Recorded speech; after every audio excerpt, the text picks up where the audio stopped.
No dia 12 de setembro de 2020, o primeiro episódio da Torre Repentina surgiu no YouTube. Uma história tão simples que eu podia escrever na página de um caderno no meio da escola acabou se tornando o maior projeto da minha vida. Através desses 4 anos, a Torre Repentina já recebeu mais de 3 livros e alguns spin-offs também que contavam a história desse universo. Sei que você deve estar pensando, um RPG? Sério? O maior projeto da tua vida? Eu vou explicar por quê. Nos últimos anos, a minha vida tem sido um pouco conturbada, com muitos altos e baixos acontecendo nela. Coisas que eu não vou entrar em detalhes. Mas escrever essa história foi a minha forma de escapar da realidade. A Torre Repentina era mais do que um jogo pra mim, onde eu podia me perder e esquecer das seriedades da vida que eu estava passando no momento. E o que começou quase improvisado, o que parecia mais um podcast, que era só eu e meus amigos conversando no Discord, se tornou um RPG completo, com músicas originais, tokens personalizados, mapas, até abertura a gente fazia. E uma história mais complexa do que eu podia imaginar. Deu certo.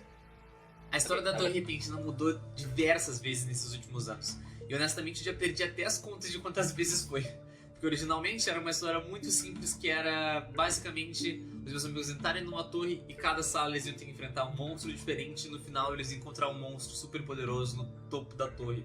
Essa era a base mais antiga da Torre Repentina que eu tenho dela. Só que não foi assim que as coisas aconteceram. É engraçado pensar que já tivemos mais de 8 jogadores na mesma mesa, apesar disso não ter durado tanto tempo. Então eu só quero encostar a mão nele, na pata.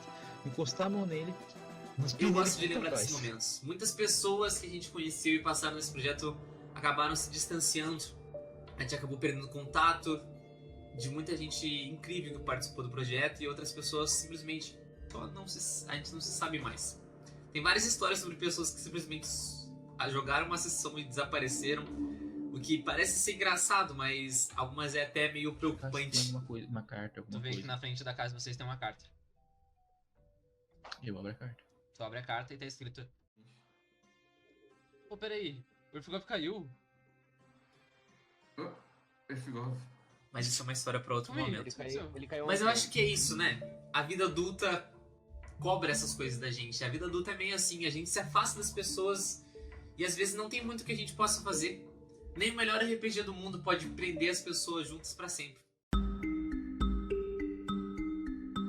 Com o passar do tempo, a torre evoluiu muito. Isso é inegável. Mas junto com essa evolução veio uma coisa que eu não estava esperando. Muita frustração. Apesar de todo o esforço que eu coloquei na torre, a torre nunca teve o reconhecimento que eu sonhava que ela tivesse. Eu me pegava pensando, talvez, com artes melhores, se a história for mais complexa, se eu me esforçar mais, talvez, só talvez, as coisas melhorem. E não foi o que aconteceu. Sinceramente, a torre, se tiver mais de 100 visualizações com todos os episódios que a gente tem, é muita coisa. E nesse caminho eu me perdi.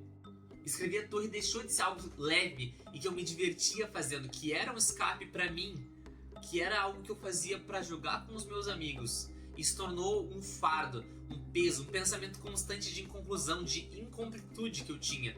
Era como se eu nunca conseguisse contar a história do jeito que eu queria e do jeito que ela merecia ser contada.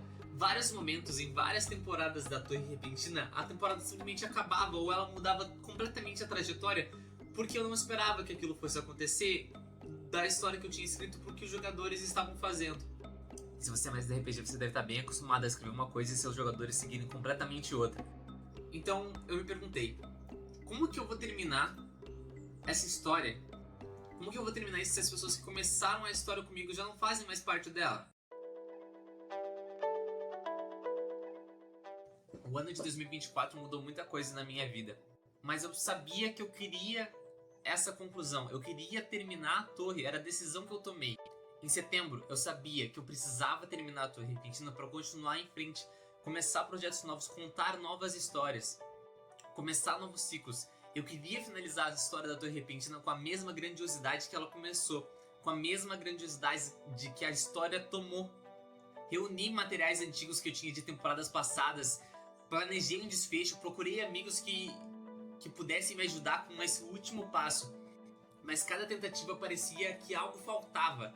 Alguns amigos meus já não estavam mais disponíveis, outros seguiram suas vidas e estavam com outros projetos. E mesmo tentando encaixar novas pessoas, algo parecia errado. Era como se eu tivesse que explicar o universo inteiro para alguém que nunca esteve lá.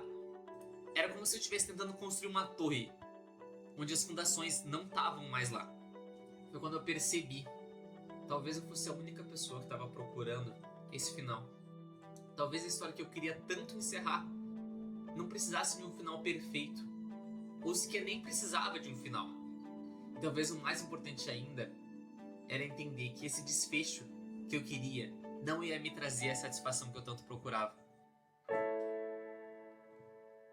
Por muito tempo eu pensei que a torre tinha sido um fracasso. Eu não consegui terminar ela. Eu não consegui contar a história do jeito que eu queria, mas pensando bem, será que isso realmente significa que foi um fracasso? Enquanto eu buscava um final, eu percebi uma coisa muito maior. Enquanto eu estava tentando escrever o final, tentando conversar com pessoas, tentando montar isso, tentando fazer isso dar certo, eu percebi. Talvez eu não estava procurando o final. Talvez eu estava procurando uma coisa muito maior do que isso. Tudo que eu vivi ao criar esse projeto, as noites que eu passei escrevendo, as madrugadas que eu passava pensando o que pode acontecer, o que de novo vai acontecer com os personagens, que rumo que a história vai tomar. As risadas que eu dei com meus amigos jogando. Os amigos que eu fiz, os amigos que se foram. Esse foi o verdadeiro significado da Torre Repentina. Talvez eu estava procurando reviver isso e não procurando realmente um ponto final para essa história. Esse projeto foi o maior projeto da minha vida por um bom tempo. E parando para pensar, talvez a jornada e tudo que aconteceu seja muito maior do que a história, seja muito maior do que a gente estava contando, seja muito maior do que a torre que eu estava tentando escalar. Eu preciso agradecer para todos aqueles que em algum momento fizeram parte desse projeto comigo. Aos amigos que jogaram comigo. Os que me apoiaram e que vibraram com essa história tanto quanto eu, mesmo que por pouco tempo. Vocês fizeram parte desse projeto, algo muito maior do que eu pudesse imaginar, e que significou muito para mim. Eu amei cada momento que eu passei escrevendo, criando e vivendo a Torre Repentina. Mas agora eu sei que é hora de seguir em frente, sabe? Nem toda torre precisa ser escalada até o topo. Algumas a gente constrói, vive um tempo dentro delas, e um dia a gente deixa pra trás. Porque o que realmente importa não é o que tá no topo da torre. É tudo que aconteceu enquanto você subia. As pessoas que você conheceu, as histórias que você viveu, o que você aprendeu. No fim, não é porque deu errado que foi um fracasso. Eu só tenho a agradecer à Torre Repentina e a todo mundo que participou do projeto. Mas agora é hora de contar outras histórias. Acho que eu vejo vocês em outro universo.